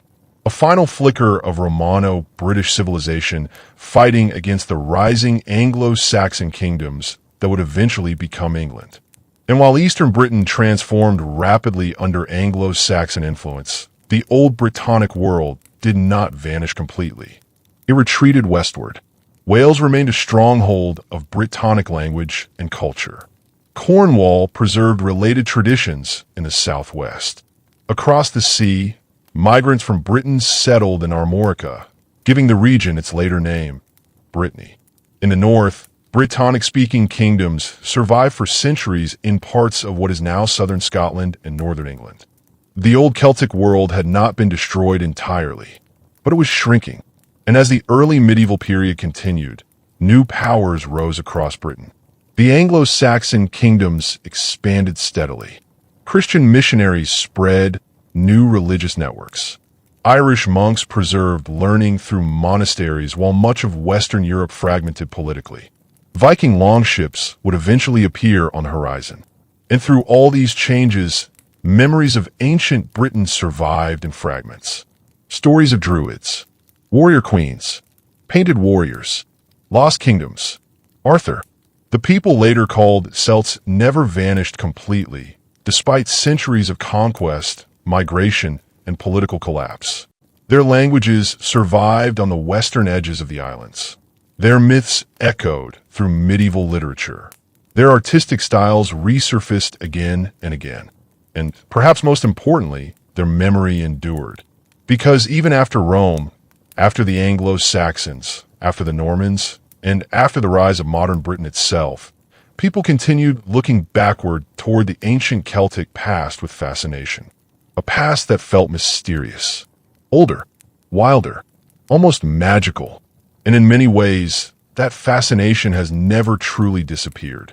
As the Anglo-Saxon kingdoms spread across eastern and southern Britain, the surviving Brittonic peoples found themselves pushed steadily toward the western edges of the islands. To later generations, this retreat would seem almost tragic, as though the ancient inhabitants of Britain had been slowly swallowed by wave after wave of invaders. But history is rarely that simple, because although the political power of the Celtic Britons diminished, their culture proved astonishingly resilient. Again and again throughout history, people predicted the disappearance of the Celtic languages and traditions. Again and again, they survived. In Wales especially, Brittonic culture endured with remarkable strength. Mountainous terrain helped protect independent Welsh kingdoms from complete conquest for centuries. Even when powerful Anglo-Saxon rulers attempted expansion westward, they often struggled to maintain control deep within Welsh territory. And culturally, Wales became one of the great preservers of ancient British memory. Old heroic traditions continued evolving through oral storytelling. Bards preserved genealogies, myths, poetry, and historical legends. The Welsh language itself remained vibrant and deeply tied to identity. While Latin dominated church scholarship and Old English spread across expanding Anglo-Saxon kingdoms, Welsh continued carrying echoes of Britain's pre-Roman and Romano-British past. Some of the oldest surviving stories connected to Arthur emerge from this environment. In early Welsh tradition, Arthur feels very different from the polished king of later medieval romance. He is harsher, stranger, more mythic.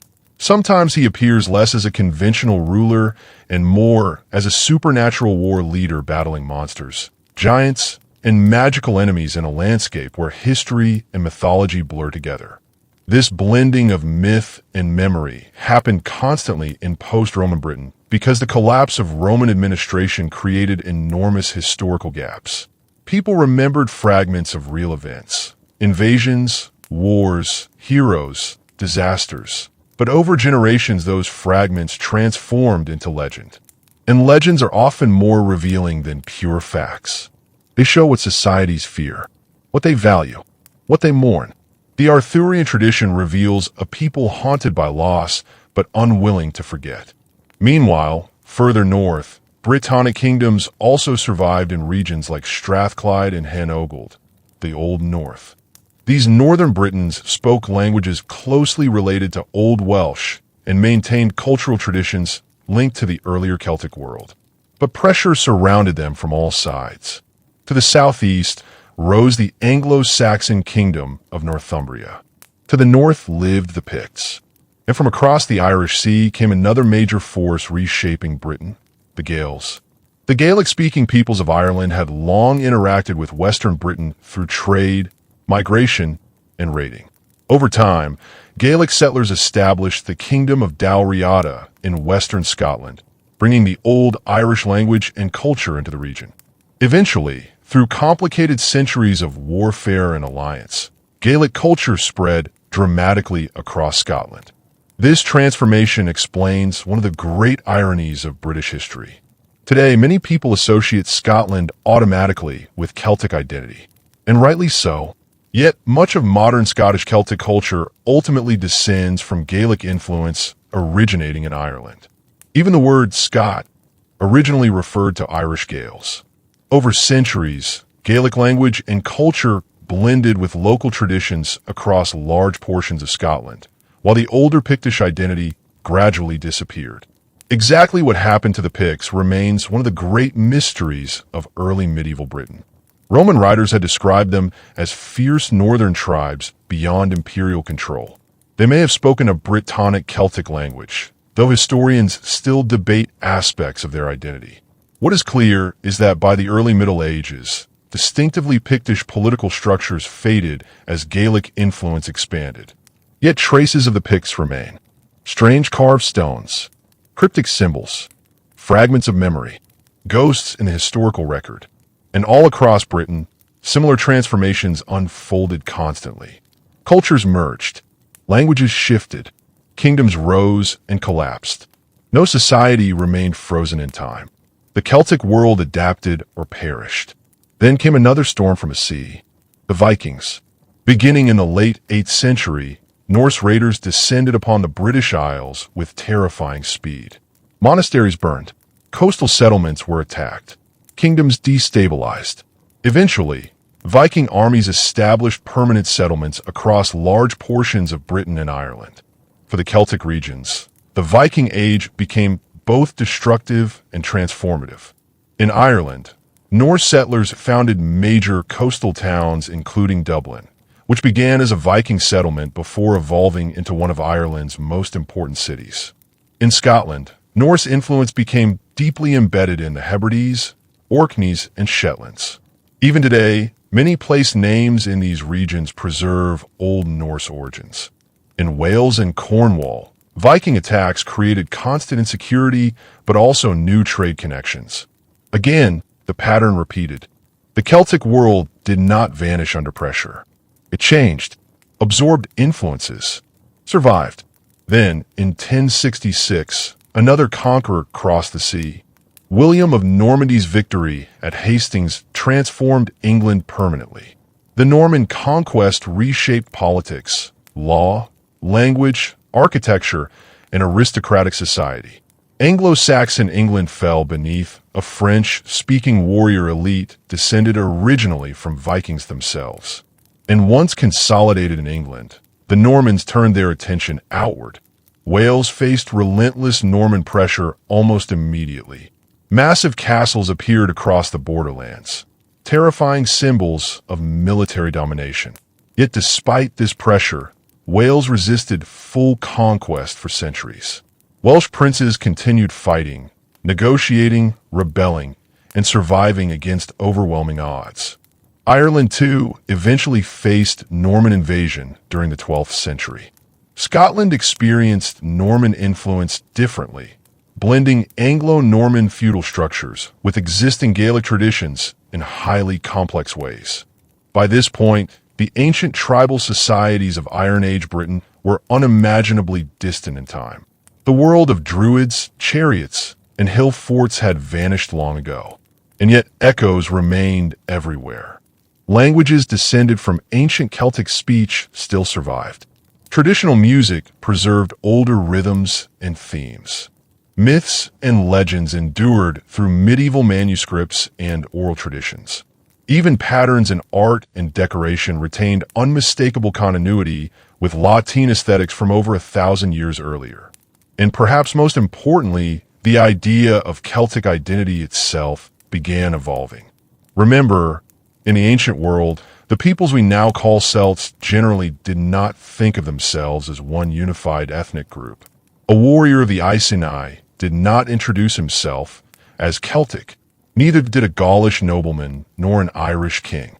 But over many centuries, especially during the early modern and modern periods, scholars, poets, nationalists, and cultural revivalists gradually constructed a broader shared Celtic identity linking Ireland, Scotland, Wales, Cornwall, Brittany, and the Isle of Man. This process accelerated dramatically during the 18th and 19th centuries. Romanticism swept across Europe. Industrialization transformed society brutally and rapidly, and many people began yearning for older identities rooted in folklore, nature, and ancient tradition. Suddenly, the Celtic past became deeply fashionable. Ancient myths were rediscovered. Old languages experienced revival movements. Poets and intellectuals celebrated Celtic heritage as something mystical, emotional, spiritual, and profoundly connected to the landscape. Sometimes this romanticism distorted history badly. Victorian writers often portrayed the Celts as dreamy, magical primitives contrasted against supposedly rational Anglo-Saxon civilization. These stereotypes oversimplified enormously complex cultures. But the revivals also preserved traditions that might otherwise have vanished entirely. The Welsh Eisteddfod festivals helped sustain Welsh literary culture. Irish language revivalists fought to preserve Gaelic speech against centuries of decline under English dominance. Cornish activists resurrected a language that had nearly disappeared completely. Breton communities in France maintained distinct traditions despite intense pressure from centralized French nationalism. And overseas, Celtic identity spread globally. Mass migrations carried Irish, Scottish, and Welsh communities across the Atlantic and beyond. In places like America, Canada, Australia, and Argentina, descendants of Celtic-speaking peoples maintained cultural traditions far from their ancestral homelands. Music especially became one of the great carriers of Celtic continuity. Traditional Irish and Scottish melodies traveled worldwide. Instruments like fiddles, harps, pipes, and whistles became symbols of heritage and memory. Folk songs preserved stories of migration, rebellion, love, famine, and exile. Even today, people who know almost nothing about ancient Britain can instantly recognize certain Celtic sounds or imagery. Misty highlands, stone circles, knotwork, warrior queens, ancient forests, melancholic music. And this brings us back to the strange power Celtic history still exerts over modern imagination. Because the Celtic past occupies a unique place in Western culture. To many people, it feels ancient in a way Rome does not. Mysterious in a way medieval Europe often does not. Partly this is because the ancient Celts left relatively few written records of their own. We see them mostly through outsiders, Greeks, Romans, medieval monks, archaeologists. There are gaps everywhere, mysteries, silences, and human imagination rushes naturally to fill silences. That is why modern fantasy borrowed so heavily from Celtic traditions. Tolkien drew immense inspiration from Welsh language and mythology. The other worlds of Celtic folklore helped shape modern fantasy concepts of magical realms existing beside ordinary reality. Ancient Celtic themes of doomed heroism, fading worlds, and sacred landscapes echo throughout countless stories today. Even the image of the wise, old Druid survives in popular culture, though often heavily romanticized compared to the politically powerful priestly class that actually existed. And perhaps that enduring fascination reflects something deeper. Because the history of the Celtic peoples of Britain is, in many ways, the story of survival itself. They survived Roman conquest. They survived Anglo-Saxon expansion. They survived Viking raids. They survived Norman invasions. They survived industrialization, political marginalization, and linguistic decline. Not unchanged, never unchanged, but still present. Still speaking ancient languages on the western edges of Europe. Still singing old songs. Still telling stories rooted in a past so old it fades into prehistory itself. And if there is one final lesson to take away from the long, complicated history of Celtic Britain, it is this. History is never truly about pure victories or pure defeats. The Romans conquered Britain, yet Rome vanished from the island. The Anglo-Saxons dominated most of England, yet their language absorbed countless Celtic and Norman influences until it became modern English. The Normans conquered England, yet within generations they themselves became culturally transformed. Every conqueror changes the land, but the land changes the conquerors too. And beneath all the layers of Britain's history, Roman roads, Saxon kingdoms, Norman castles, industrial cities, traces of the ancient Celtic world still remain. In the names of rivers older than memory, in the languages still spoken beside Atlantic cliffs, in myths whispered for centuries beside winter fires, and in the enduring human fascination with the peoples who once stood painted in blue beneath dark northern skies, staring defiantly at the greatest empire the ancient world had ever known. When people imagine ancient history, they often think in terms of beginnings and endings. Civilizations rise. Civilizations fall. Empires conquer. Peoples disappear. But the story of the Celtic Britons refuses to fit neatly into that pattern. Because despite everything that happened across these islands over thousands of years, despite invasion after invasion, despite conquest after conquest, despite languages dying and kingdoms collapsing and entire ways of life vanishing into the fog of time, the ancient peoples of Britain never truly disappeared. They changed. They adapted. They fragmented. They survived. And that survival is perhaps more remarkable than any battlefield victory ever could have been. If we could somehow stand on the cliffs of Western Britain today and look backward through time, the transformation would feel almost impossible to comprehend.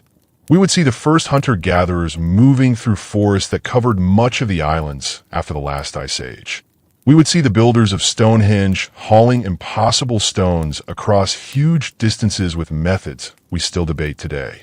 We would see Bronze Age traders carrying Cornish tin into exchange networks stretching across Europe and the Mediterranean. Then slowly, almost invisibly at first, we would begin to see the emergence of the peoples historians now call Celtic. Not one nation, not one empire, not one unified race, but a vast, interconnected family of cultures linked by language, belief systems, artistic traditions, trade routes, and shared social customs. Warrior aristocracies feasting beside enormous cauldrons. Druids memorizing generations of sacred knowledge beneath ancient forests. Chieftains ruling from hill forts overlooking green valleys. Blacksmiths hammering spiraling lateen designs into weapons and jewelry that still look astonishingly beautiful more than 2,000 years later. And then we would see Rome arrive. At first cautiously, then violently. Legionaries emerging from ships beneath the white cliffs of Dover, while painted warriors screamed challenges from shore. We would see Caesar gambling everything for prestige and ambition. Claudius launching full conquest. Caratacus resisting for years against impossible odds. Boudica standing before her burning homeland, demanding vengeance. Druids dying among the sacred groves of Anglesey, while Roman soldiers cut down the old religion with iron and fire. And for a moment, it would seem as though the ancient Celtic world was doomed completely. But history rarely works so cleanly. Because Rome changed Britain, yes, but Britain changed Rome too. Roman Britain became unlike any other province in the empire. Roman customs merged with local traditions. Celtic gods fused with Roman deities. Native elites adapted to imperial rule while preserving older identities underneath the surface. And when Rome itself began collapsing, Britain entered one of the strangest and most mysterious periods in all European history. The lights of empire dimmed. Cities declined. Roads emptied. The old order shattered. And from the ruins emerged the age of warlords, migrations, collapsing kingdoms, and legends. The age where history itself becomes difficult to separate from myth. The age of Arthur. Whether Arthur existed as a real historical figure almost becomes secondary to what he represented. For centuries afterward, people remembered him as the defender of a lost world. The last great champion of native Britain standing against the chaos consuming the island after Rome's departure. And perhaps that is why the Arthurian legends became so powerful. Because deep down, they're not really stories about victory. They're stories about memory. About holding onto identity while the world changes around you. About refusing to let the past vanish quietly. And that struggle continued long after the so-called Dark Ages ended. The surviving Celtic regions of Britain and Ireland faced endless pressure from stronger centralized powers. Anglo-Saxon kingdoms expanded. Viking fleets arrived from the north. Norman castles rose over conquered lands. English political dominance spread steadily westward. At times, it must have genuinely seemed inevitable that the old Celtic languages and cultures would disappear forever. And in some places, they almost did. Cornish faded nearly into extinction before revival movements brought it back from the brink. Manx on the Isle of Man lost its final native speakers before determined preservation efforts resurrected the language for new generations. Scottish Gaelic retreated steadily before English dominance. Breton and France suffered intense suppression under centralized French rule. Even Irish and Welsh, the strongest surviving Celtic languages, endured centuries where their future looked uncertain. Yet somehow they endured. Not because history was kind to them. It usually was not. But because ordinary people refused to let them die. Farmers speaking Welsh in isolated valleys. Irish families preserving songs and stories through famine and colonization. Scottish Highland communities carrying oral traditions across generations despite displacement and hardship. Teachers, poets, musicians, historians, and activists fighting to preserve languages many governments once considered useless relics. And today, something extraordinary has happened. The very cultures once dismissed as backward or barbaric have become sources of fascination and pride across the world. Millions of people with Irish, Scottish, Welsh, Cornish, Breton, or Manx ancestry feel deep emotional connection to these ancient traditions, even if they live thousands of miles away from the British Isles themselves. Celtic music fills concert halls. Ancient myths inspire novels, films, and fantasy worlds. Archaeological discoveries continue rewriting what we know about prehistoric and Iron Age Britain. And modern scholarship has increasingly challenged older stereotypes that once portrayed the ancient Celts merely as primitive barbarians standing in the path of Roman civilization. Because the deeper historians and archaeologists look, the clearer it becomes that prehistoric and Celtic Britain was never some isolated backwater at the edge of the world. It was dynamic, connected, innovative, part of enormous trade and cultural networks stretching across Europe long before Caesar ever crossed the Channel. The people of Britain were shaping history long before Rome arrived. And perhaps that realization changes the entire perspective of the story. For centuries, ancient Britain was often described mainly through the eyes of conquerors. Greek observers, Roman generals, Anglo-Saxon chroniclers, Norman historians. Usually, the native Britons appeared only as obstacles to someone else's narrative. But when we step back and view the full sweep of history, a different picture emerges. The Celts were not simply conquered peoples fading helplessly before superior civilizations. They were active participants in shaping the cultural identity of Britain itself.